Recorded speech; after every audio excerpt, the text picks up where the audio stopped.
Welcome back to the Two Promises Podcast. Let's dive right into another exciting adventure with BD and crew as he pursues his new passion of one day finding the most epic bourbon.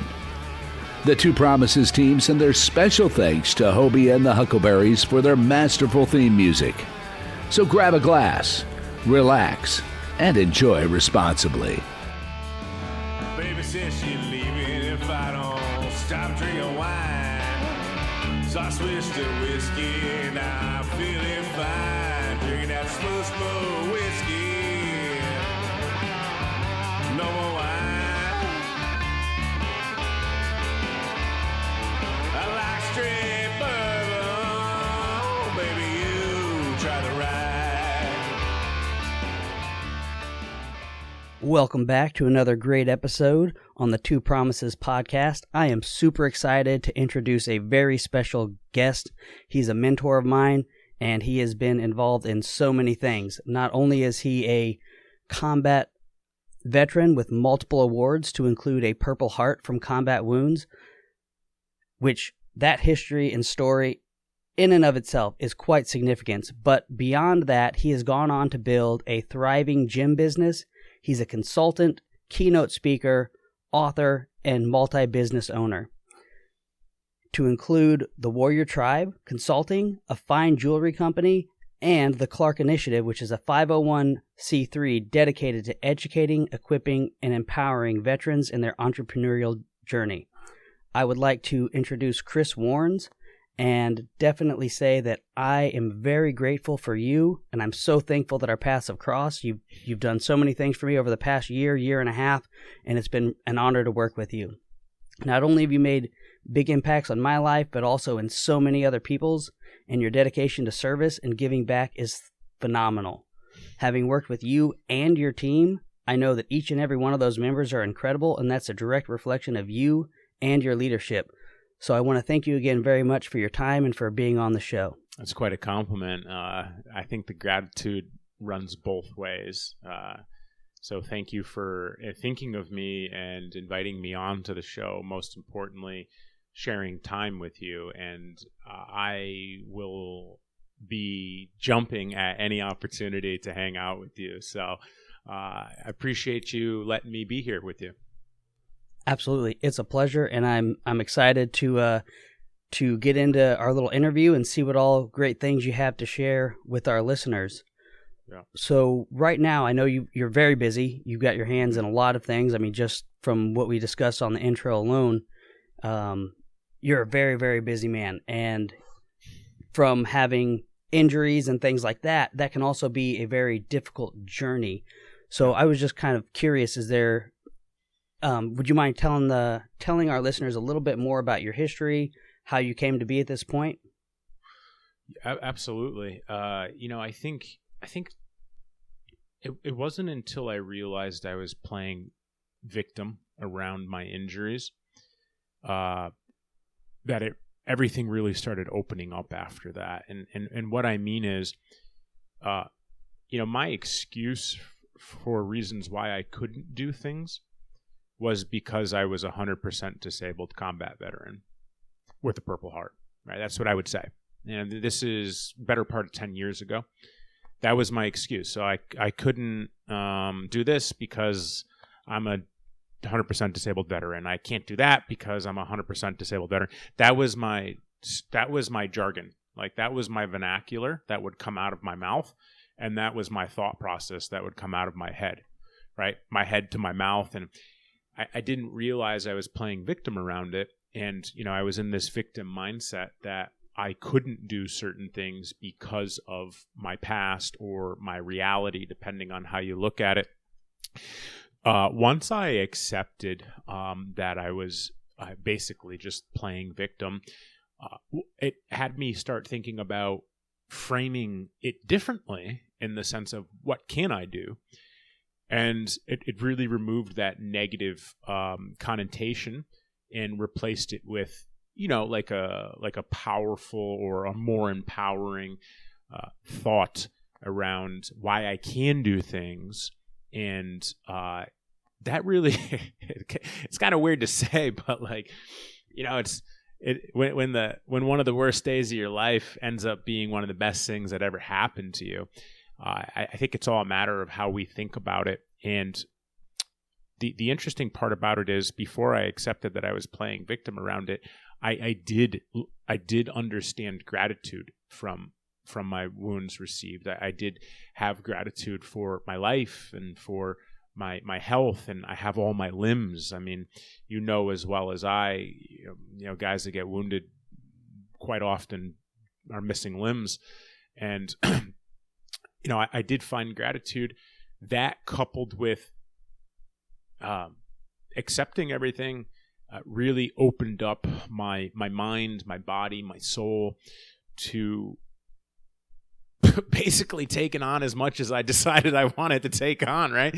And very par Q to guys, similar to us, everyone listening, we try to bite off as much as we can chew. And, occasionally, doesn't matter, how great we are at what we do, we realize we've bitten off a bit too much. And, but that's okay, right? I mean, I'd rather bite off more than I can chew than not try. Absolutely. And I think that's where I'm going with this, right? So I needed, or I wanted to try as hard as I possibly could to go from a background of taking to a future of giving. And in business, I think a lot of people, in life, let alone business, I think a lot of people forget that the premise of many things is giving first. And once I really accepted that and just really looked for opportunities to give, even at my lowest points, everything started changing. My life started changing. The relationships started changing. The businesses started changing. The bank accounts started changing. The impact, the value, the material stuff, everything just started changing. And it wasn't smooth journey. It just, it just kind of opened up my life and opened up my mind to think that I could do things by giving first, rather than not being able to do it because I'm a disabled combat veteran, 100% disabled combat veteran. So I think I'm answering your question, but if I'm not, please tell me. You could reel me back in. Nope, you hit very well on the head. There's two big things that I kind of pinging off of there that you mentioned. One was some of our propensity to bite off more than we can chew. And in your story, you talked about how you kind of found yourself doing that. And right before we started recording, you'd asked me kind of about my podcast and its kind of story. And that is exactly what I did. Is whenever I was transitioning back off my 7th deployment, I was on a confidence high. I felt like I was on top of the world. I just completed my 7th Navy SEAL deployment as a medic, brought everybody home every time. Yes, we had people injured, but I didn't lose anybody. So I was riding this high of just like, man, I did that, or at least I was very heavily involved. Being in a platoon, that there's a lot that goes into the medical planning, the medical resourcing, and the on-scene treatment initially, and how big of an impact all of that has into success. So for me, I was seeing it as, man, that's not an accident. You don't have that many repeated successes by accident. And so I was just really, really excited. Like, dude, I can take on the world. I can do this. So that was me coming back, and I was like, I'm going to do everything. I'm going to do it fast. I'm going to do it big, and I'm going to do it hard.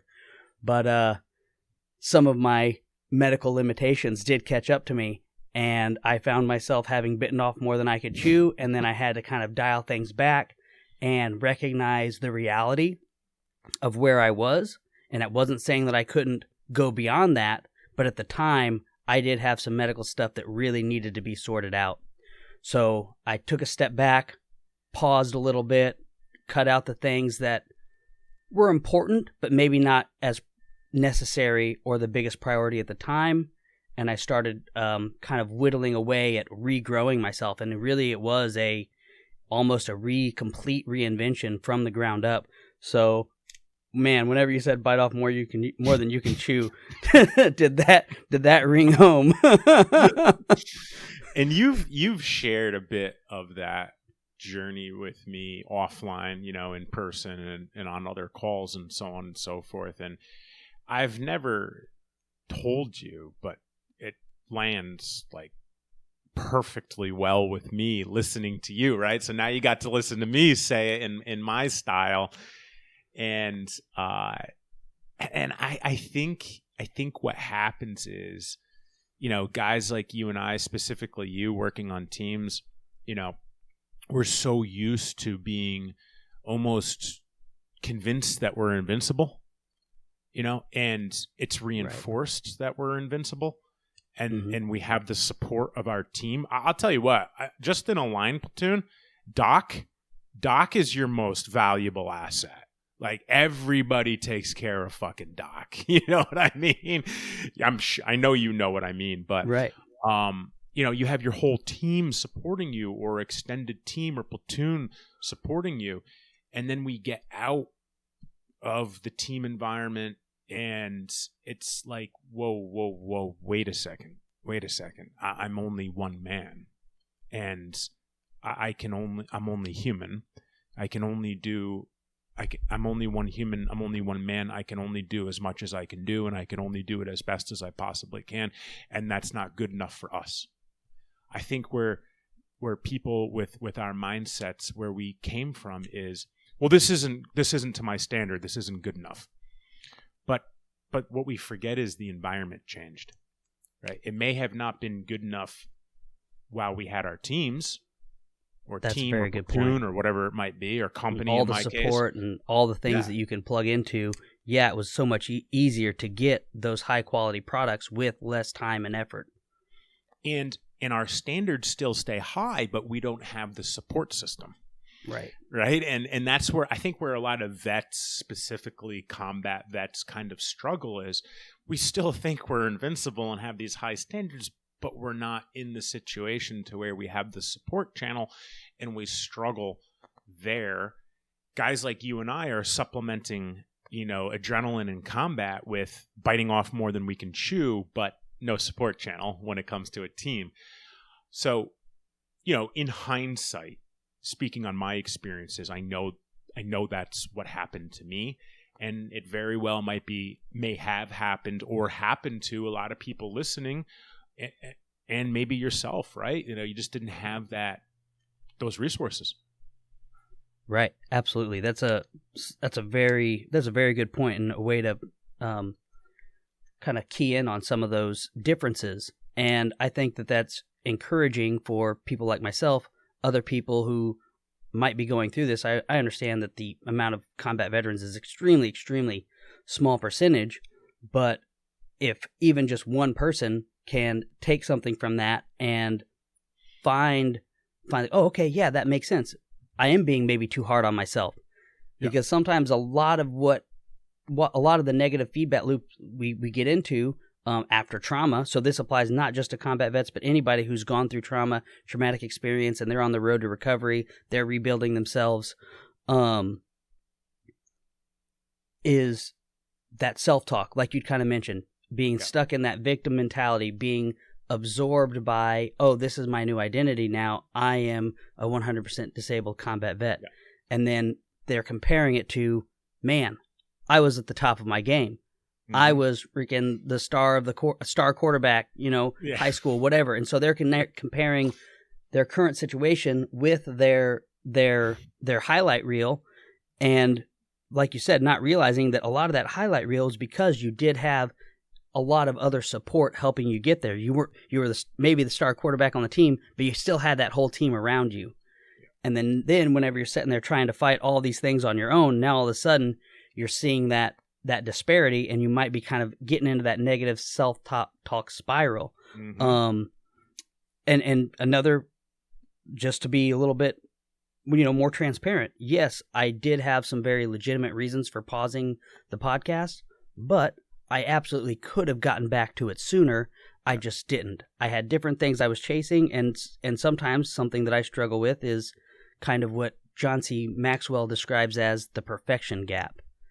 Is I want this to be perfect before I put it out, and if it's not perfect, it's not good enough. Kind of speaking back to those high standards and how we can rob ourselves of progress by worrying about that 0.5% of making it more perfect.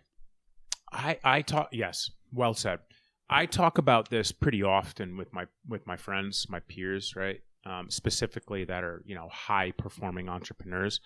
And before I get into talking about that, there's a huge polarity between high performing entrepreneurs and specifically combat guys that performed at a very high level depending on branch and teams, right? It's a very similar mindset in the sense of we're just going to fucking smash everything and we're going to get it done regardless. It's just in business opposed to combat, right? And to branch beyond that, it's the same with professional athletes that perform at a very high level. This mindset that we're talking about from, combat guys, depending on branch and teams, high performing entrepreneurs, and professional athletes at the highest level, it's very similar, right? It's very, very similar. There's actually a lot of data produced on this too. But so I have a lot of these buddies, right, that are just super high performing entrepreneurs and yada yada, and this topic comes up all the time, and we all struggle with it to the capacity of what I find to be one of the biggest learning curves, specifically in the entrepreneurial realm, is we open up too many projects without closing projects. Right. It's like I'm gonna write this book, I'm gonna buy this building, I'm gonna buy this new car, I'm gonna hire these new people, I'm gonna do the recruiting. Oh, also I'm gonna do all the things in all of the companies. And it's like, yeah, how long do you think you could do that for, Chris? Yeah. And you know what it does? It diminishes the quality of the performance of the work. Also of our quality of life. We kind of shortchange leisure time. We shortchange filling the cup back up, for lack of better terms, and we focus on what we think is needed to get us to the next level. And a lesson that I've really learned I can say learned now, but had to learn it a lot, over the years is, it's only a handful of projects at once. Unless you have a robust team that's highly trained and you're just kind of there helping guide them, and you have the ability to have multiple big projects going on, if you're a medium-sized or small-sized company, you don't have those resources. And you really have to be cognizant of, well, how many projects can I open at once? And I think this has really helped me a lot in my leadership in the civilian sector specifically, which I was terrible at coming out of the military. I've been in management for 2 decades, including the military, and then went to school for management, including grad school. But where I was terrible at it in the beginning, but what I really learned is it's also delegated off to your teams, right? So you have to be protective of how many projects you open, not just for your mental health, but you don't want to run your teams into the ground if you have teams, right, within your companies. And I didn't know at first that's what I was doing. We just weren't getting anything done. And then I realized, Jesus, we have too much open. We have too many irons in the fire. Let's figure out what's most important. We have to prioritize this stuff. And that's exactly what you just said. It's all right if you take a break with your podcast. You got to prioritize your health in your case, or, family, or a different project. And it happens. Of course, we want to be consistent as much as possible. However, what's priority? A podcast or our health? Well, in my opinion, it would be my health. Absolutely. And it was definitely a decision that I had to make. And what I can say is I'm super excited to be back, and I'm hopeful that we can still have a good impact, help out a lot of people by having this out there on the show. So I'm stoked. So speaking of projects, That's a very good point. Hey, having too many open, I'm resonating with that right now. I got way too many tabs open in my.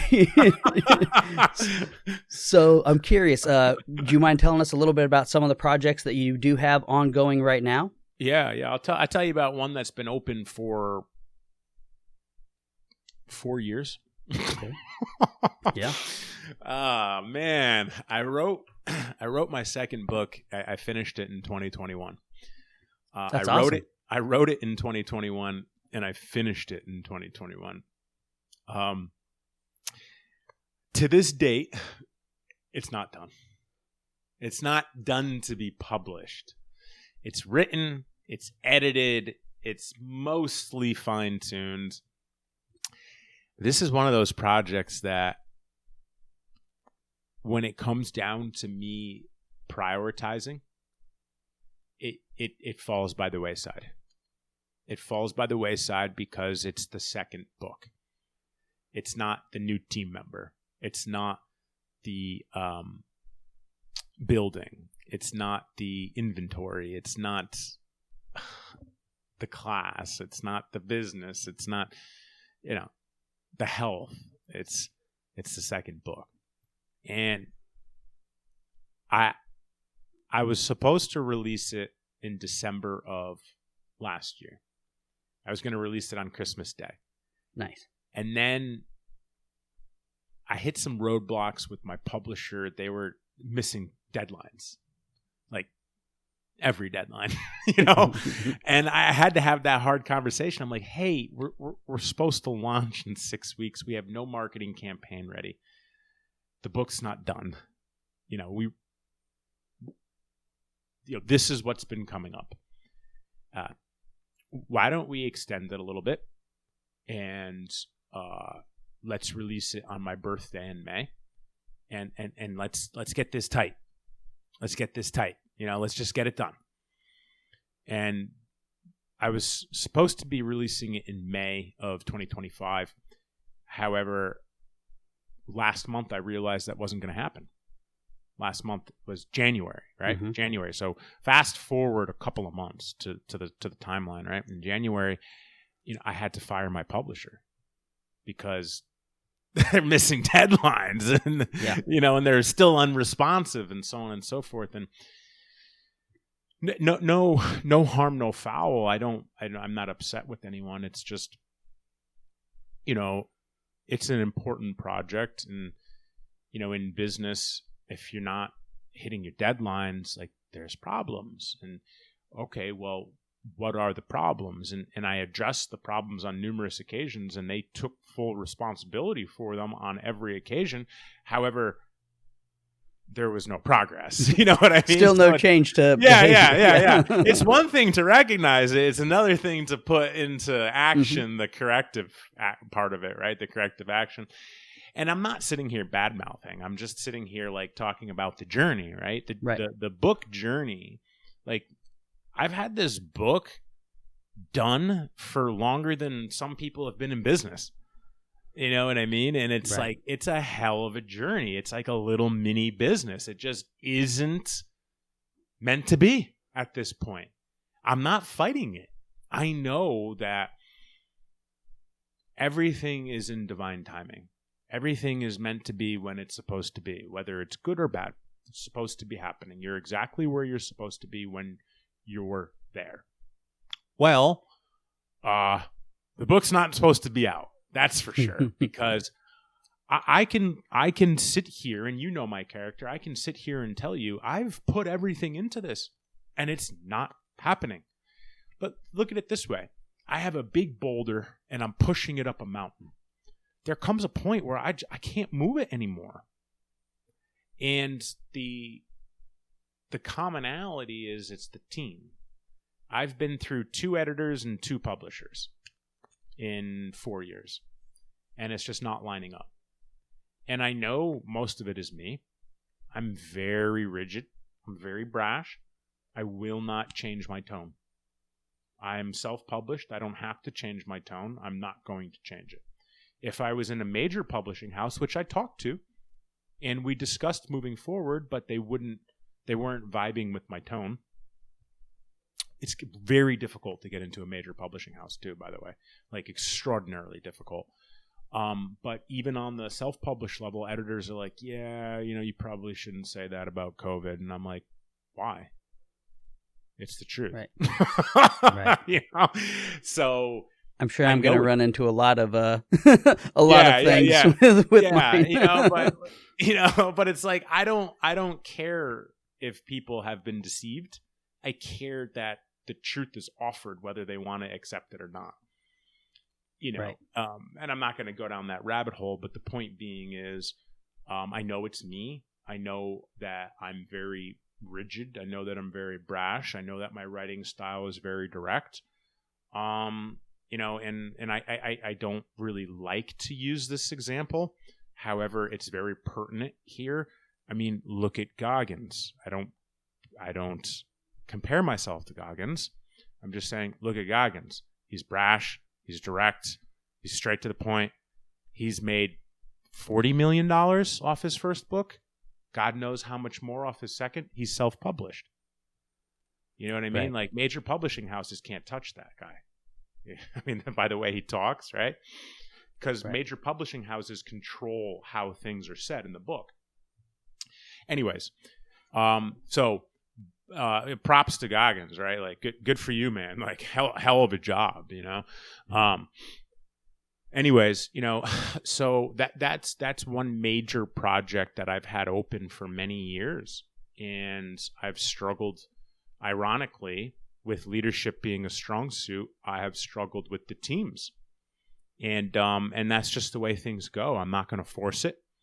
I could have done it myself on Amazon. Like, it's not hard to self-publish a book, but it's a really good system for entrepreneurs.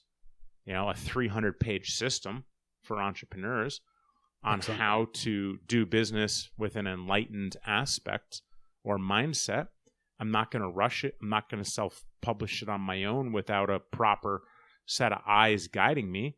So it's just not meant to be. So I'm just kind of in a standstill. And it sucks. It really bothers me. However, what am I going to do? Force it? Well, I've learned over the years that when I force things, the quality is never best. Oh, yeah. I've messed so many things up by just trying to force things through. Like, oh, this should be happening now. Why isn't this happening now? I'm going to push this square through the circular hole. Yeah. Give me a bigger hammer. Yeah. And those days, right? Those days are over for us. Right. I mean, sure, if we had to, we could, right? However, those days of forcing things are done. Right. It's not conducive for a happy life. Absolutely. Absolutely. I have definitely kind of pinging on what you're saying is notice the challenge. Obviously, I noticed the challenge in the military. I think it's just a different nuance of the challenge of hitting deadlines, accomplishing things through a team, through other people. In the military, the leadership was there. I had the people that could teach me, these are some of the best practices on how we get things done here. But those best practices in the military for getting effective work accomplished, I project managed huge things, huge movements, like insane. And I got a lot of really amazing things done with helicopter squadrons and other languages, you know what I'm saying? And it was fun, exciting, and riveting, you know what I mean? And then now having a transition, and you're like, not only are you trying to work with this other team, but you're also paying this other team, but there's a whole different realm of motivation and like accomplishment that is different from the military. So it has been a learning experience for me and a challenge to translate, okay, getting things done effectively in this new environment. And also I think that the general mindset that many people had throughout the pandemic and all the things that did happen, I think that changed a lot of people psychologically. It realigned what they were willing to do and willing to put up with. And then also any red flag, even if it was just minor, like their off switch is just like so quick and so apparent. So it's interesting that you mentioned that. That has been a challenging journey for me as well. Of just go ahead. It's hard. I don't mean to interrupt you. It's really hard for people with a background in the sense of smash, high standards, crush, do what needs to get done, get it done now, immediately, deadlines, so on and so forth. But that rigidness of our backgrounds, right? It's really a huge learning curve coming into the civilian sector, working with civilians. I mean, we're technically civilians now, right? Right. But working with non-paramilitary or military minds. And hey, you told me you were going to do this. This is our agreement. It's right here in our contract. Right. You didn't even send the fucking email. Like, you can't even respond? Right. Oh, whatever. Yeah. Okay. Understood. You can't get this done. It's fine. Yeah. Just don't waste my time. You Right. know? Yeah. Absolutely. Yeah. It's not easy. It's not easy. But the biggest thing that I've learned to do, Brent, is not get upset. I'm just like, all right, cool. Like, understood. I get it. We're just not aligned on this project. So, give you the benefit of the doubt, but I'm going to move on. Yep. And you just got to move on. And I've been moving on for 4 years on this project.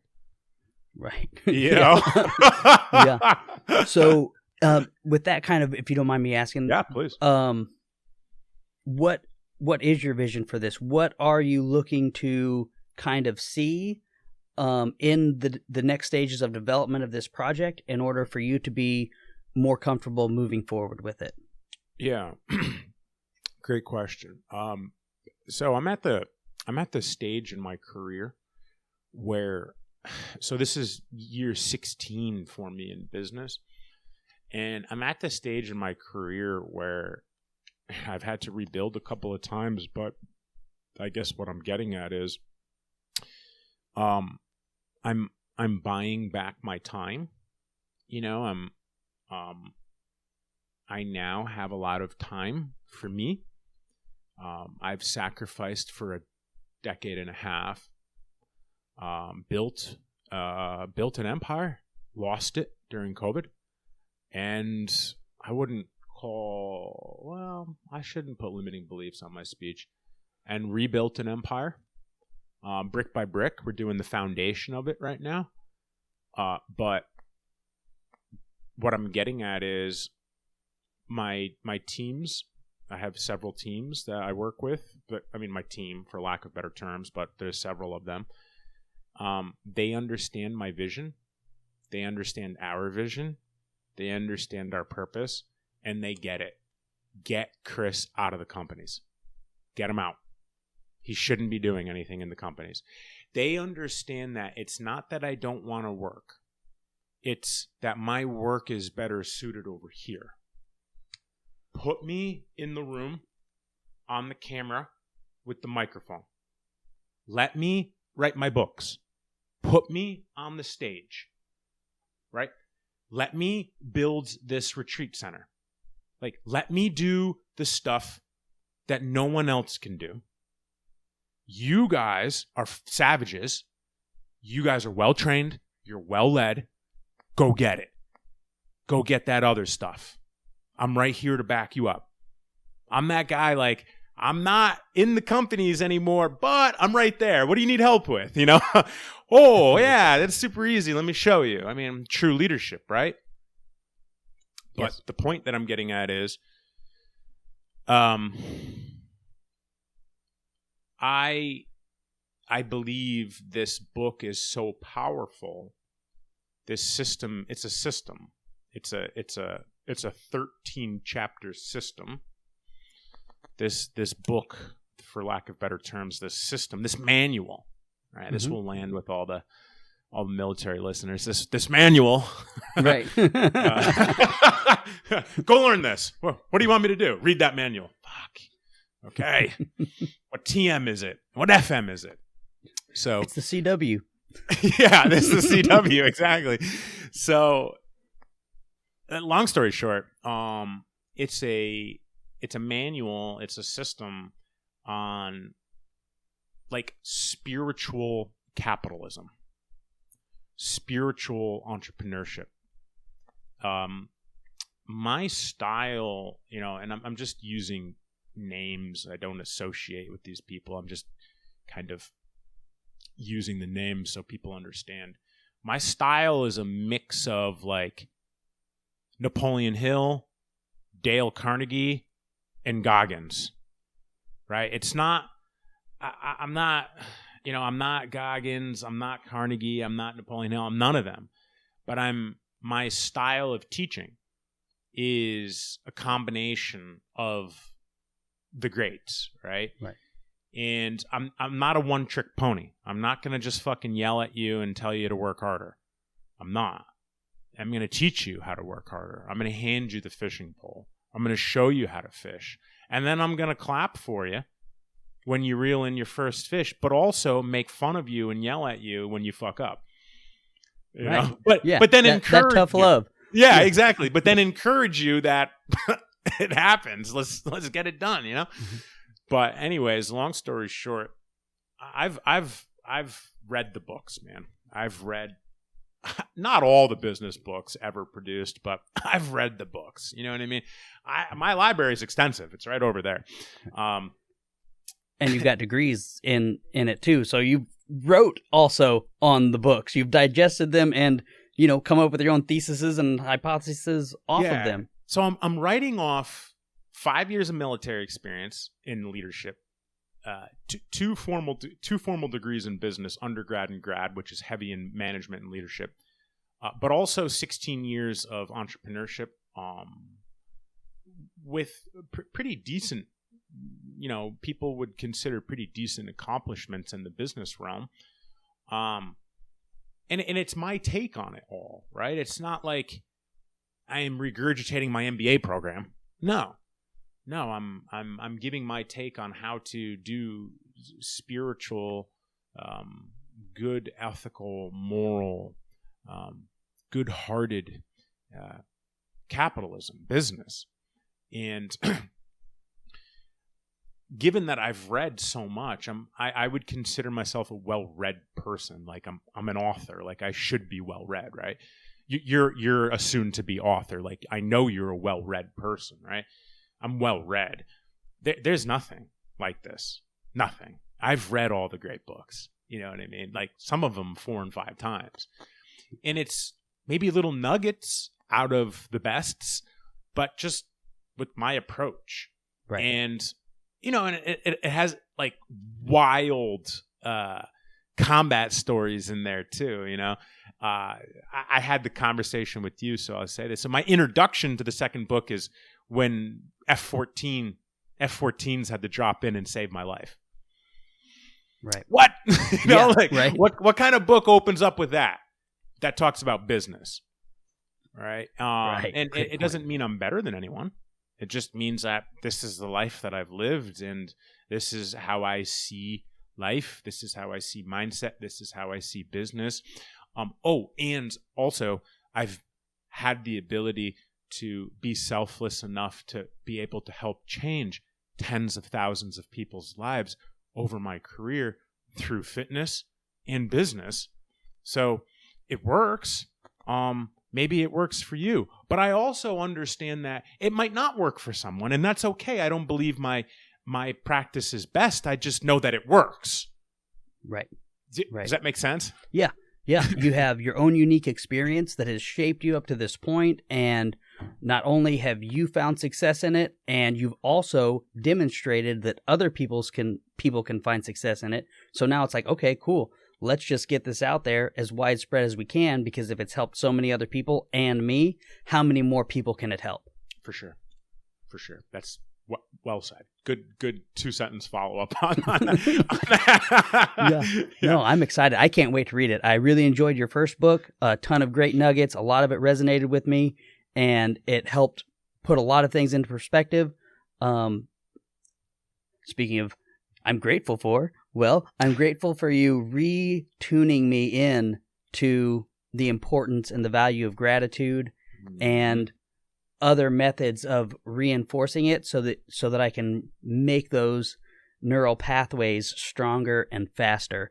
And I took a lot of things away from the book, but I would say that is one thing that I am super grateful to have been able to read and connect with you throughout our multiple calls, throughout the Clark Initiative, and really reinforce those in my life. So thank you. You're welcome. In good. I'm happy for you, right? Like genuinely, I'm happy for you for finding that within yourself, that it was already there. You just brushed it off. You're like, oh yeah, that's right. And listen, if you could take one little nugget from every book, beautiful. The book's job is done, right? In the case of my book, my first book, Dominate Your Day, A High Performer's Guide to Winning at Life, I wrote that right after I accepted I was playing victim around my disabilities. Wow. I literally said, because I wrote the book in 2020. 2017, everybody was like, Chris, when are you going to do a podcast? For years, they were saying that. So I did podcast. But then when I did podcast, it was in 2018, 2019, when the podcast was out, its first couple of years. Chris, when are you going to write a book? And I was like, man, I can't write a book. Like, I'm a 100% disabled combat veteran. Also, I didn't read a book in high school ever. I've read, very few books. I shouldn't author a book, So that book was right after accepting I was delusional. I was in this delusion of victim mentality, which unfortunately plagues an incredible amount of people. I think unknowingly, right. Being myself, I didn't even know, but I'm just happy the book's out. It lands really well with specifically veterans and people that have been through some real heavy trauma. It lands really well with that. And it's the premise of my teachings. It's awesome. It's awesome. So yeah, absolutely. If you haven't checked it out yet, you need to check out Dominate Your Day. Incredible book. It's impactful and it's full of great stuff, but it's not a difficult read. It's not, you can read through it pretty quickly and easily. So don't be intimidated by it, I guess is what I'm trying to say. A regular Army grunt wrote the book. It's a pretty easy read, right? If right. This grunt can write a book, I could probably read it. It's right. with the crayon trying to write it out. yeah, it's pretty simple. It's 135 pages. It's I've been fortunate enough to meet a lot of people along my journey that have listened to me digitally on socials or podcasts, and then read my book, and then met me in person and been like, wow, you're literally exactly the same as you write and you speak. And I'm like, yeah, hi, I'm Chris, I'm authentic. But the point is, that's awesome. The book is written how I speak. It's direct. Excellent. Yeah. Great to be able to speak and be in your identity, in your purpose, in your brand, and then also for that to be recognized back to you. So that's great. And I'm really, I can't wait for the second book. So that's one of the projects that you've been kind of been working on. So we know that's on the horizon. Mm-hmm. Thank you for joining us today on this curious roller coaster of life. If this is your stop, please exit peacefully. Enjoy the rest of your day. If you're ready for another one, just push play. Just a final note before you go, thank you, and thank you for feeling. The distillation and aging process is different for everyone. I'm not quite sure what you're ready for. Sip slowly and enjoy responsibly. Baby says she's leaving if I don't stop drinking wine. So I switched to whiskey, now I'm feeling fine. Drinking that slow whiskey. No more wine.